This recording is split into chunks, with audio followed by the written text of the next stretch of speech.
And we're off. Chamber Pod. Look back in time. JML here. Charlie there. Joining me is Charlie. Joining the Earth is me. And yeah. Rising. And yeah.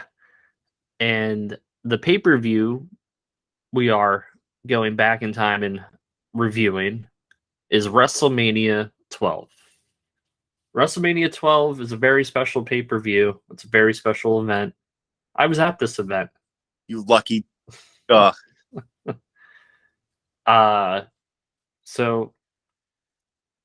yeah, it was definitely a trip going back and watching this. It's actually probably been a couple of years since I've watched WrestleMania 12 in its entirety.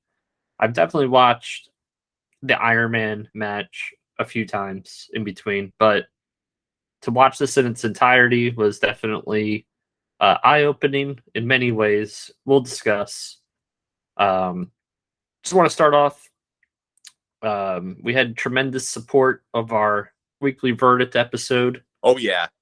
That featured Vincent Kennedy McMahon retiring. Charlie, let's say you. What do you want to say?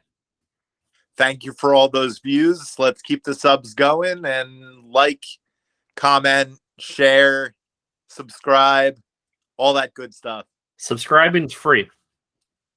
If you're watching this and you're not subscribed, you're actually hurting us. It's making our analytics look bad and the algorithm look bad. When you subscribe, it's going to send this video out to not only you, or our videos not only to you, but other people that like wrestling content. So we appreciate it if you subscribe. We will have giveaways at certain subscriber landmarks like 500, 1,000. So 500. Yeah, we're very blessed. I mean, I didn't think we would have 375 after, 5 weeks of doing this. That's pretty tremendous. And we could definitely keep this momentum up. Without further ado, you want to get into WrestleMania 12, or do you want to say something else? Also, I know I'm recording a lot of shows this week with you and with the scholars. When is the next time you're doing a hangout, JML? Oh, I do hangouts every night, basically. So every night, 7 Eastern time. We do duck races. We have fun. We talk about sports, movies, food, life, everything in between. Soda. We spent almost an hour talking about soda. I never would have imagined talking about soda. I didn't get a chance to participate in that, but my go-to is ginger ale, Canada Dry specifically. And it was an entertaining conversation. Actually. It was. Yeah. So we go from soda to WrestleMania 12. Because legally, the only thing I could drink at the time was soda. And even though I can drink alcohol, I don't. So it's kind of fitting. Yeah, so I'll take you back. It was 96. So I was 10, turning 11.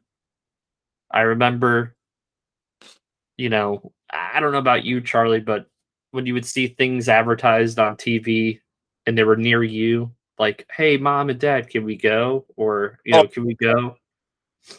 So I thought, because I've already went to WrestleMania, that I would go to WrestleManias almost every year, or anytime they were near the vicinity of, where I lived. My parents were divorced at the time, so I would only see my mom intermittently, like during holidays. And actually, I was living with my mom. I did live with my dad at the time. So they arranged something out where I ended up staying this Easter to see this WrestleMania. But looking back at it now, I don't even know how my parents afforded could afford to like send like 3 tickets to WrestleMania. So hats off to my mom and stepdad for doing this, because man, I can't even imagine how much the tickets were, and it wasn't like Anaheim, California was close to where we lived. It was a good 4 hour or so drive. So the pay-per-view, ends when it ends, and then had to drive home too. It was a long trip. So I'm gonna adjust my camera. You keep talking. Hold on. I gotta turn my lights. Lights just screwed up again. Take it away, Charlie. That is a great gift on your parents' behalf. Great WrestleMania to boot. Yes. Sorry, no video right now. Gotta fix the lights. It happens. It's life. Mistakes. Yeah, technical stuff happens. I remember we got there really early. I don't know why, but we got there really early. Like early enough where like we went to a convenience store outside like the Arrowhead Pond Arena and got snacks. And then we still waited online for what seemed to be like an hour or so to get into the venue. So it was a long time. And I remember waiting online. In 1996, I still didn't have a computer. I didn't know anything of the internet, chat rooms. I didn't know who Meltzer Magoo was. I didn't know any of these guys. I just knew, from the After magazines, like Bill Apter magazines and Yeah. Pro Wrestling Illustrated, which was Tapes. always Really. months delayed. My wrestling news came from that in tape trading. Yeah. But I remember this was the first time when I was online going into WrestleMania that someone spoiled a couple of things to me inadvertently. One, that not only was, which I didn't know, that Razor was leaving the company. He was gone. He gave notice he was going to WCW. But also, Diesel was going to WCW. And at the time, I was a big Diesel fan, almost as big as Bret Hart. They were neck and neck. Wow. Yeah. My dog was named Diesel. Awesome. Yeah. So I was like really, really upset. So now I'm upset going into the venue. I'm like, oh, well, now Diesel's he's leaving. What am I, whatever. It it was packed. I mean, we weren't necessarily close, but we weren't far away. We were somewhere in between. Opening match that I saw, and I remember seeing this match. It was on the free for all. Was the tag team championship for the vacant tag team championship at the time. It was the Body Donnas, Skip and Zip with Sonny defeating the Godwins. Yeah, that was the opening match. Not a lot to write home about. And then they had these stupid skits. It was the billionaire Ted, Huckster, Nacho Man. Do you remember these little skits? Yeah. It's funny because I believe Nacho Man at the time was 42 or 43 years old. Do you know how old AJ Styles is right now? Probably in that age range. You know how old Finn Balor is right now? I was shocked to hear how old Finn Balor is at the time. 41. Yeah. So it's funny how we considered in 1996, like Hogan and Nacho and Macho Man were considered old, but yet AJ Styles and Finn Balor are like considered young in their 40s.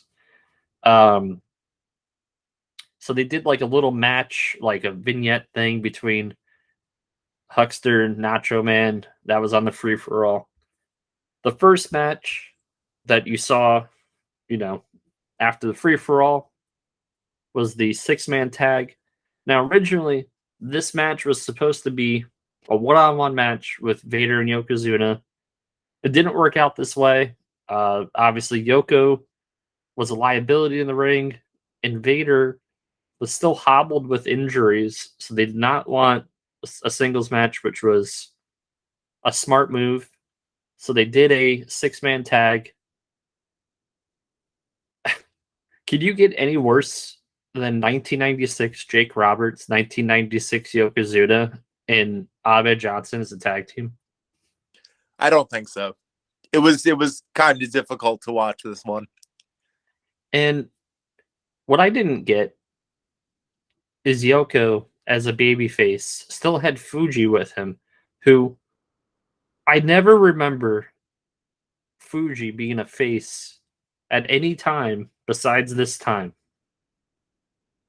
No, That just didn't work for me. definitely not. On the other hand, you have a tag team of the Bulldog, Owen Hart, and Vader. That's a pretty stacked tag team. Oh, yeah.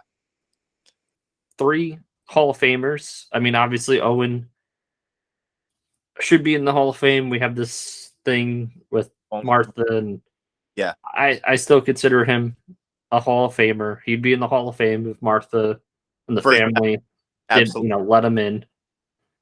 What was your thoughts on this encounter? Like I said, it was difficult to watch. I believe there was a time in the match where Jake the Snake could have easily tagged Ahmed Johnson, and Ahmed was reaching for the tag, and Jake the Snake just used the ropes to get up and stagger around the ring and what have you. But Owen and the Bulldog shined. They were about the ones that shined in this match. Do you remember what the whole storyline was for Jake Roberts in 96? No. He was a born again. Oh, right. And unfortunately, he was still battling his demons, which he's battled basically up until, a couple of years, right?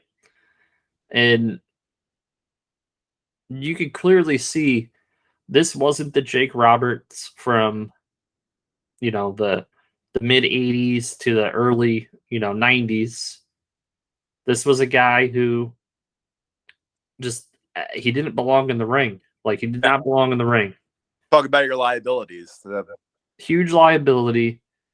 But the one thing I will say, looking back, because I watched this pay-per-view, I watched the following pay-per-view, I've watched King of the Ring, so I've watched almost every pay-per-view in 1996 so far. The DDT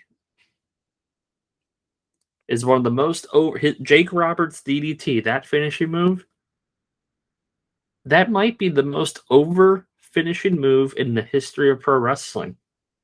Absolutely.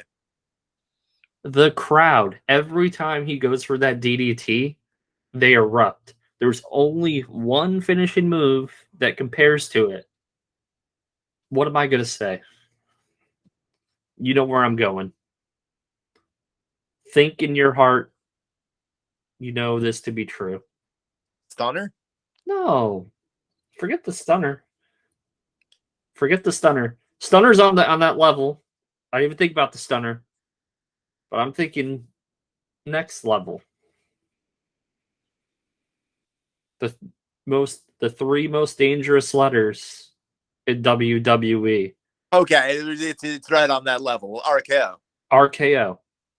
The RKO, Jake Roberts' DDT, and Stone Cold Steve Austin's stunner. Probably the 3 most over finishes in all of wrestling. The reason why I give the DDT a little bit more leverage and on that battle is no one kicked out of the DDT. Well, this was also back when finishers were finishers, and you only needed one. Correct. The first match, not to spoil later on, but the first match that I've watched since we've been doing this show, where more than one was necessary, was Taker Diesel on this card. Yeah. Yeah, this wasn't, I mean, the 6-man tag wasn't a 5-star classic. It did what it needed. The Vader bomb to Jake Roberts looked brutal. Oh, yeah. Oh, brutal. Dude, that Vader bomb is scary, especially with the Vader that was hobbled. Yeah. Then we have something that I was a little annoyed with. The next match. Segment, rather. Yes. Roddy Piper and Goldust. Hollywood Backlot Brawl.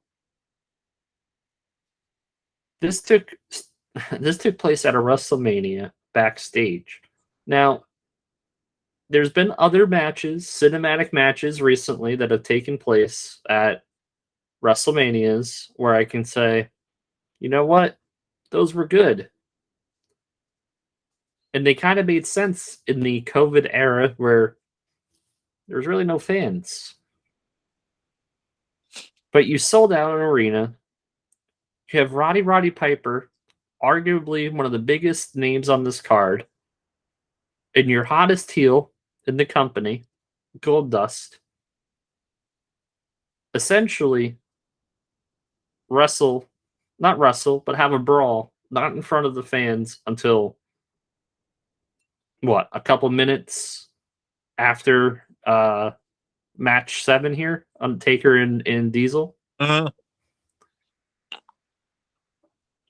This was a waste. The last 2 times they brought Piper back, the King of the Ring in 1994, that time with him and Lawler, and then this was not good Piper. This was like Piper needed to. He just didn't fit, didn't mesh. Yeah. He's kind of going through the motions. I did not like this at all.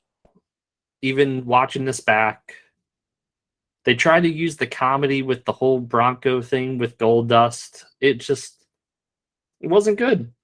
Charlie, your thoughts? What did you think of this? There were some hard-hitting moments in this. If it weren't for Piper's foul mouth and shit talking and his hard hitting, it wouldn't be watchable. But didn't they also take footage from the O.J. Simpson situation? Yeah, the Bronco. Yeah. Vince and Lawler were like, this looks oddly familiar. It something else, but it just was. And the rumor was, I think it was at this WrestleMania, and Bruce Pritchard and others have denied it, but the rumor was, according to Meltzer Magoo in the Wrestling Observer, is that WWE was in negotiations to have OJ appear at this WrestleMania. No shit. Yeah. Oh, wow. Obviously, that didn't happen, and that's just rumor. But could you imagine OJ showing up at a WrestleMania during this era? It would have been crazy. Yeah, it wasn't a good, like, and Goldust was the Intercontinental Champion. So, like, your Intercontinental Championship, this was around the time where the Intercontinental title was starting to get really devalued, the prestige of it.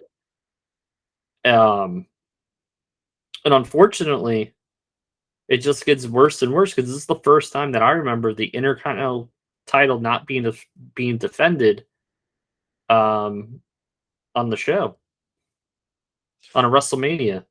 So it was WrestleMania, and the tag titles were on a free-for-all. Yes. The Intercontinental title wasn't defended. Correct. Wow. Again, they built this event around Taker and Diesel and Michaels and Hart, but Yeah. Come on. You could help out the undercard a little bit. Correct. Then we have pretty much, this is the debut, in my opinion, of Stone Cold. This is the first incarnation of Stone Cold Steve Austin shedding the ringmaster gimmick against Savio Vega. These two really worked well together. They always had solid matches. Austin credits Savio for really helping him get over in WWE. Awesome. It always seemed like Savio was a guy that they would put with, these guys that came over from WCW, and he would help them find their rhythm, because Savio did the same thing with Goldust as well. Yeah. Really solid match. Talent. I was not again, I'm going to sound like a broken record. What we know now of Stone Cold Steve Austin and what we saw briefly and heard briefly in ECW, it had to be his Texas accent that Vince paired him with DiBiase as his mouthpiece. It does not make sense why a natural, charismatic Steve Austin has a mouthpiece. Imagine if we knew what we knew now about Steve Austin becoming the megastar that he did, needing a mouthpiece back then. It's just unfathomable. Well, what's crazy is even in WCW, when him and Pillman were together as the Hollywood Blondes, when I started really watching wrestling, I would say I watched WCW a little bit more. Not saying I did not like I liked both. But for whatever reason, in 1993, 1994, I really loved WCW. I really liked the Hollywood Blondes. And back then, I thought Steve Austin was charismatic. I did not understand why they kept giving him mouthpieces. Wasn't this also after he cut that, I guess we could call it his pipe bomb in ECW? Yeah. Wow. So you have the knowledge of that promo and you still want to put Ted DiBiase with him. I think Vince, they say that Vince doesn't watch any other wrestling. Yeah, but he must have seen that promo. Maybe, maybe not. It's dumbfounding that it took so long for them to figure out that this guy was charismatic as all hell.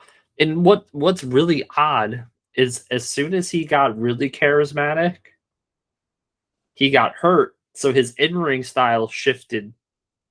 Before that, he was one of the best technical wrestlers out there. Yeah.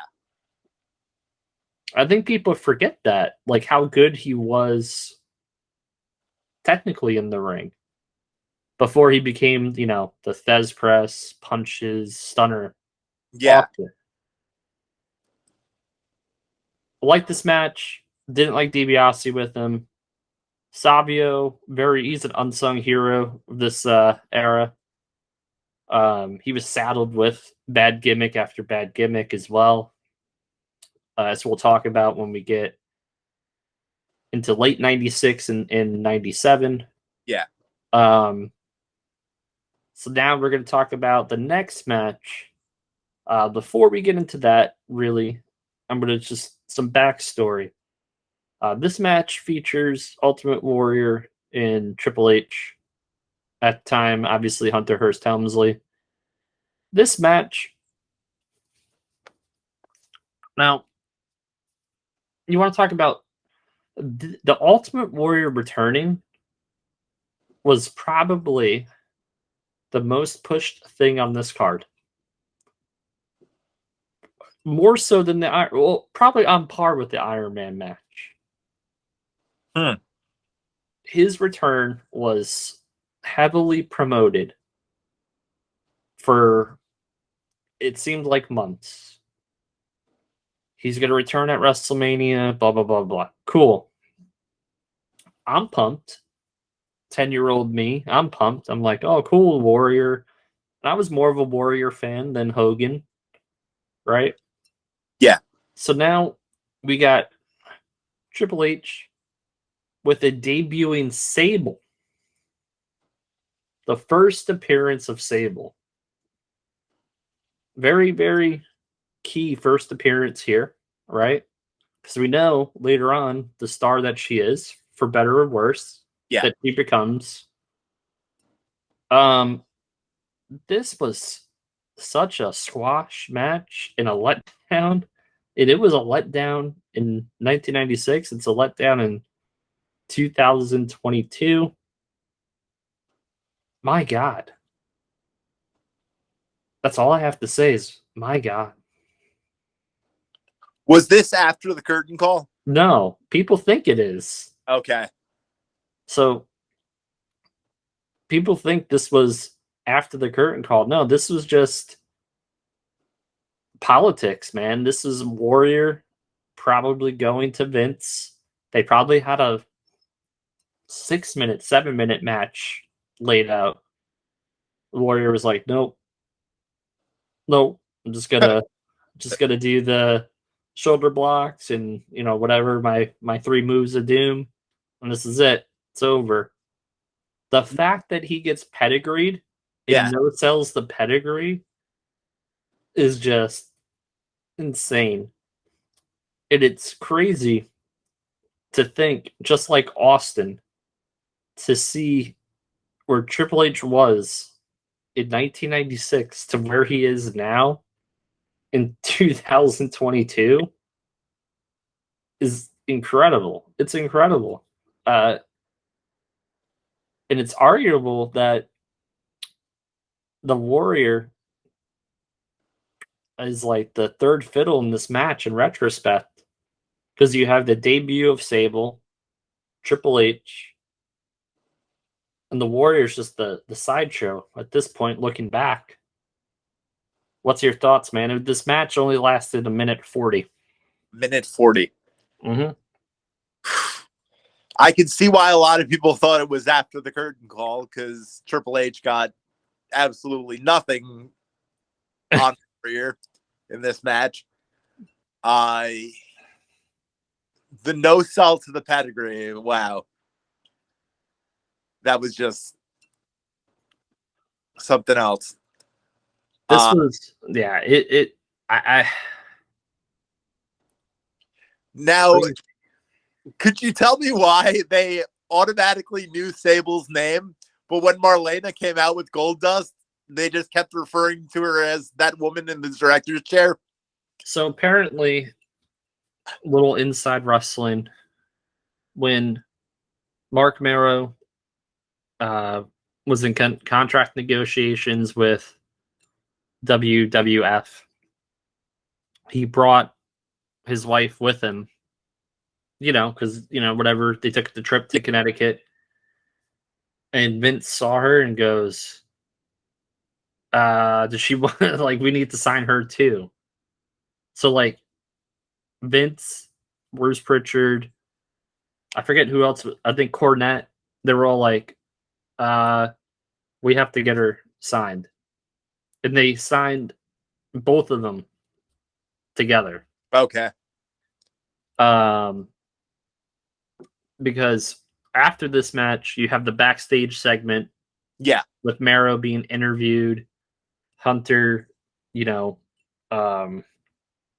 whole interruption with the Sable thing and leading to their feud, and then Sable and Marrow being an item. Mark Marrow at the time signed the largest deal in the history of WWF. Yeesh. Yeah. Yep. And it was like perfect timing because I think he signed like a couple weeks after Razor and Diesel gave their notice. So they knew like the roster was starting over and they needed an influx of new people. So I Yeah. think they signed Mero. They signed someone else who we'll talk about after the next match. So they signed a couple people. And for what it's worth, Mero wasn't bad. He just never lived up to his potential. Yeah. In WWF because his wife unfortunately outshined him. People wanted to see his wife and not him. Then we have The Undertaker defeating Big Daddy Cool Diesel. Match went 17 minutes. This was a good match. This was a very good match. You could tell it was a good match because it definitely didn't seem like 17 minutes. No. You almost felt like you wanted to see more of it after it ended. It's one of those rare tall big man matches that was good. Yeah. And I think a lot of people give Nash crap on the internet, but the dude was a above average worker, and he got better and better. And everything he did for a reason in the ring. Like there was no wasted motion. No. Undertaker's Undertaker.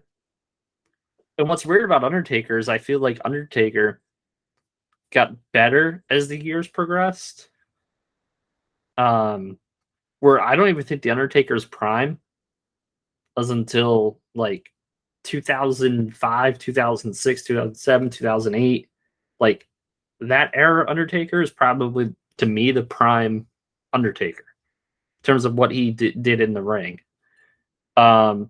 This was also the first build-up where they mentioned the Undertaker's undefeated streak. Yeah, I noticed that too. At length. They briefly touched on it the year before with King Kong Bundy, but they brought it up time and time again. And what was weird is Diesel was a tweener. He wasn't a full heel yet. Yeah. And I just don't understand why they didn't just make him a full heel. He easily could have at that time. He was just so over that they kept him in between. This is clearly the Undertaker's best WrestleMania match. Going into this, like WrestleMania 12, this was his best. Yeah. And it really had nothing to compete with. I mean, he had King Kong Bundy, Giant Gonzalez, Jake Roberts, Jimmy Superfly Snuka. So, yes, this match was his best match at WrestleMania to this point. What I also find really weird is Taker defeats Diesel, but yet not the number one contender. True. Diesel somehow becomes the number one contender. Do you want to talk about what happens the night after WrestleMania with The Undertaker? One of my favorite debuts. I forget who Taker was facing in the match. Who did he face on Raw? I don't remember. You don't remember either. But Mankind, Mick Foley, as Mankind debuts and puts the mandible claw on Undertaker in the aisleway, and Taker sold the shit out of it. He was gagging. He was everything. It was a move that actually got through to the unstoppable Undertaker. But to backtrack for a moment, this goes back to me not understanding the IRS chokeslam finish. How Taker could get the tombstone pile driver on Kevin Nash, but finish IRS with a chokeslam. Did he not want to sell the tombstone? Like, why did that happen? maybe injury or something. Must have been. That's the only thing I could think of. Yeah, and I think the mystique of the Undertaker was really building. Not saying it wasn't being built before, but it was really picking up steam. This aura around the WrestleMania undefeated streak started building. Yeah. Spoiler alert, next year's WrestleMania, he's going against Sid for the WWF title and wins it. So it's like each passing year, the Undertaker is moving up in the WrestleMania card, as he deserves. I mean, we spoke a great length about how I felt Undertaker between 93 and 95. The all those years was just wasted. Yeah. So they're starting to find more athletic big men for him, more athletic just in-ring competitors for him to go against in these, high-profile matches. Undertaker wins. We got debuting Mankind next day on Raw. And then this is the moment we've all been waiting for, ladies and gentlemen. The 60-man Iron Man match for the WWF Championship. Shawn Michaels, Bret Hart.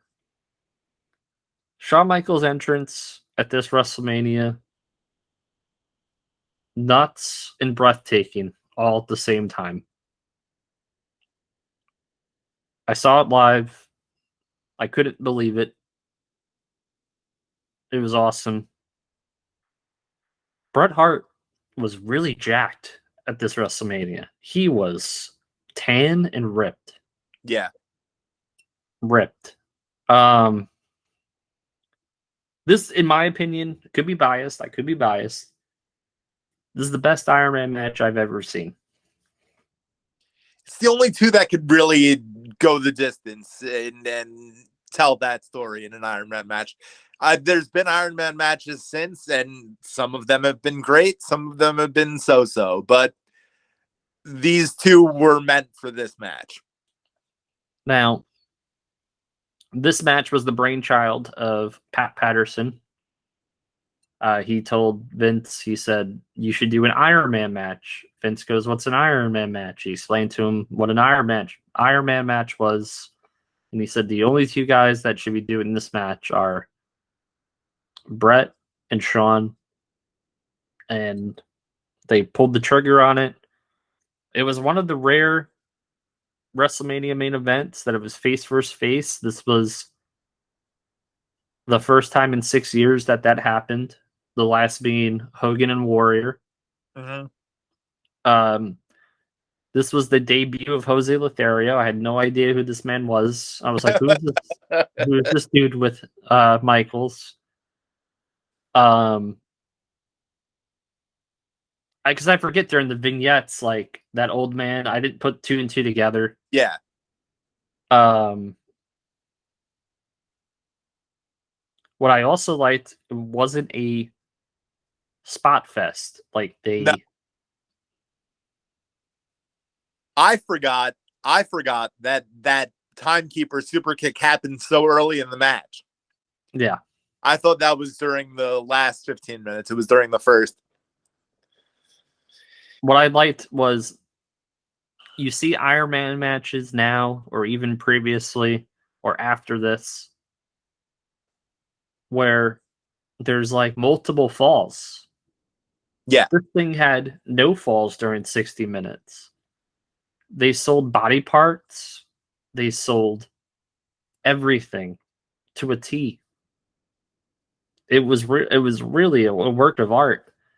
Some people called this match boring. Some people called this match overrated. Some people called this match not on the level of other WrestleMania main events. I don't know what they're watching. I don't know what they expect. Yeah. This may not be people's cup of tea. I get it. But for me, if you don't put this in your top 5 WrestleMania matches, I don't know what you're doing. I really don't. This is just phenomenal. Knee-jerk reaction. I can't rank WrestleMania matches right now, but this certainly has to be in my top 5. Absolutely. And it says a lot. We've been doing this show now.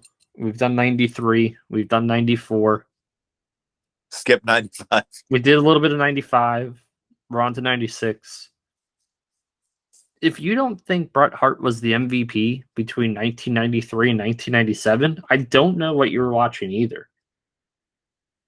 He literally, every pay-per-view, you want to talk about John Cena being Mr. Pay-per-view? Every pay-per-view match Bret Hart was in was phenomenal. It's true. I'm a Shawn Michaels guy, and I can say that that's true. He put on a match with a pirate. That was great. He put on a match with Hakishi. That was great.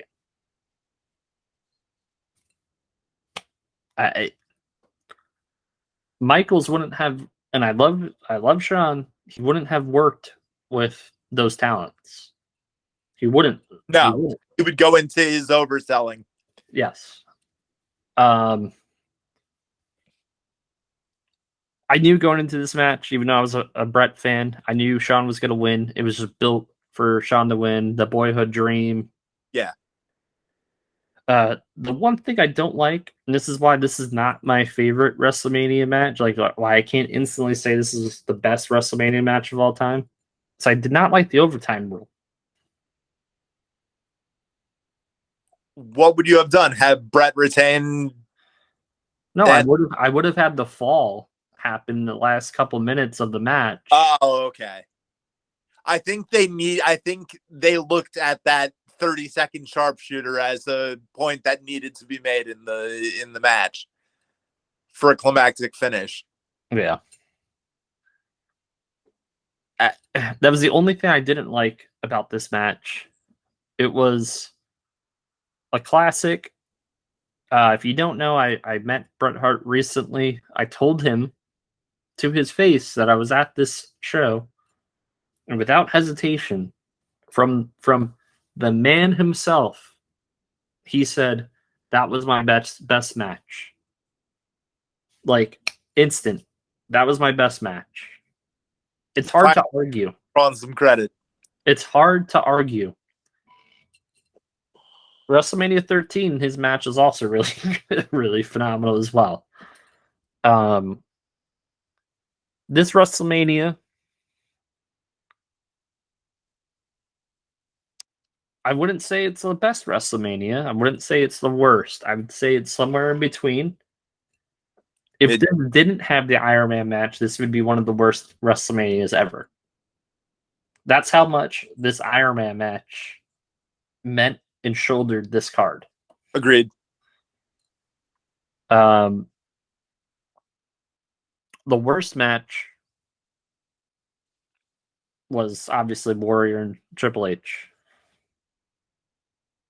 I'd say the sixth man's up there for debate, but yeah, there's a lot of bad matches, but the last two definitely saved the show, and that's how you want it. This was the rare WWEF pay-per-view where the opening match wasn't a banger. No. I mean, we've gone over so many events where the opening match was above average or great. This did not have it here. What'd you think on the whole about this WrestleMania 12? I'd agree that it was a mid-tier WrestleMania, thanks to the last two matches on the card. But going into it, the only matches that really, really, really had build aside from Warrior's return was Nash and Taker and Shawn and Bret. So thank God they pulled through and put on two hell of matches. But other than that, like you said, it was up there for one of the worst manias if it weren't for those two matches. Yep. And this is where we go to the audience. What did you think of this event? What did you think of our show? What was your favorite match looking back? What was your least favorite match? what did you think of this era of WWF in 1996? Obviously, wrestling's going to shift in the next few months with WCW Nitro and the NWO forming with Nash, Hall, and Hogan. Spoiler alert. Spoiler alert.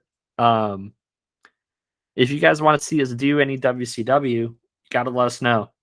Gotta let us know. Comment, and you guys have complete control of this show. What pay-per-view we watch, what matches we review. Just comment what event you'd like us to watch, and we'll go off course for you. And mind you, Charlie has not watched any WCW pay-per-views to my knowledge in its entirety. So it'd be literally viewing for the first time for him. Yep. It'd be interesting to see and hear his thoughts on WCW. Because I think a lot of people misunderstand WCW and think it's all bad.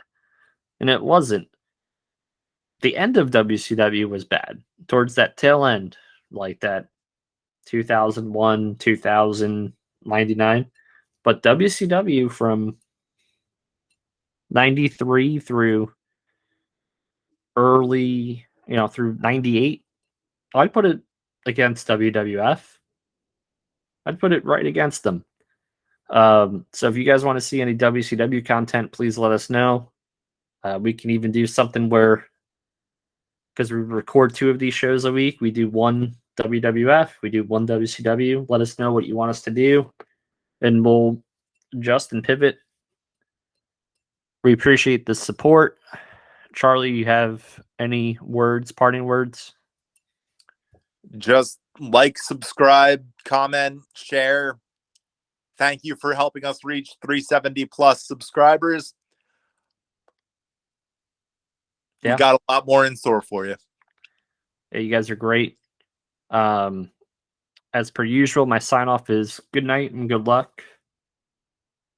See ya on the flip side. Peace. Take care.